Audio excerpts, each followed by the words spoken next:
పశ్చిమాసియా యుద్ధం మరొక టర్న్ తీసుకుంది. ఆయిల్ కేంద్రాల లక్ష్యంగా వార్ సాగుతోంది. ఇరాన్ ఆయిల్ బలాన్ని అడ్డుకుంటే ఆ దేశం దిగి వస్తుందనేది అమెరికా వ్యూహంగా ఉంది. అదే ఆయిల్ రవాణాను పూర్తిగా అడ్డుకుంటే ప్రపంచంపై ఒత్తిడి పెరిగి అమెరికా యుద్ధానికి ముగింపు పలుకుతుందని ఇరాన్ భావిస్తోంది. గత 2 రోజులు ఇదే వ్యూహాలతో యుద్ధం సాగింది. ఇరాన్ ఆయిల్ కు ఆయువు పట్టని కర్గ్ ద్వీపంలోని సైనిక స్థావరాలను లక్ష్యంగా చేసుకుని అమెరికా దాడులు చేసింది. ఇరాన్ ఓటమిని అంగీకరించుకుంటే అక్కడి ఆయిల్ క్షేత్రాలపై దాడులు చేస్తామని అమెరికా అధ్యక్షుడు ట్రంప్ హెచ్చరించారు. ఇటు హర్ముజ్ జలసంధి ఆయిల్ రవాణాకు ఇరాన్ మరిన్ని అడ్డంకులు సృష్టిస్తోంది.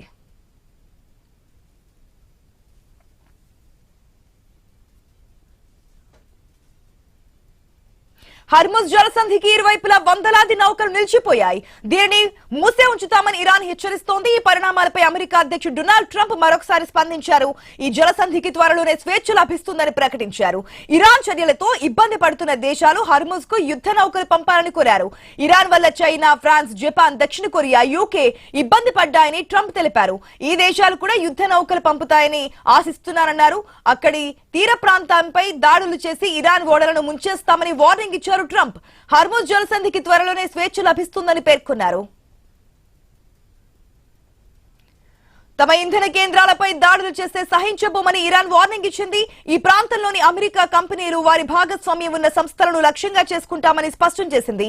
రద్దీ ప్రాంతాలపై దాడులు జరగకుండా జాగ్రత్త పడతామని పేర్కొంది. హర్ముజ్ జలసంధి మూసివేత శత్రువులు వారి విపక్షాలకు మిత్రపక్షాలకు మాత్రమేనని ఇరాన్ స్పష్టం చేసింది.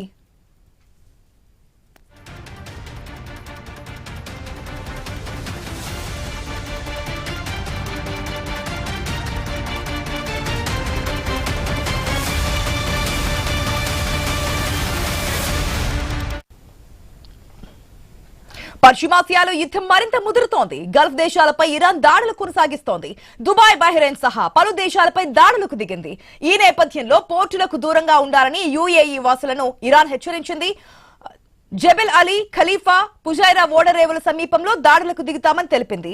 ఇక్కడ రహస్య మిలిటరీ స్థావరాల లక్ష్యంగా దాడి చేస్తామని హెచ్చరించింది. ఇకపై యుద్ధంలో ప్రమాదకర బాలిస్టిక్ మిసైల్స్ ఉపయోగిస్తామని హెచ్చరించింది. అలాగే మరింత ప్రభావవంతమైన ఆయుధాన్ని కూడా వినియోగించబోతున్నామని, అవి భారీ విధ్వంసం సృష్టిస్తాయని ఇరాన్ తెలిపింది.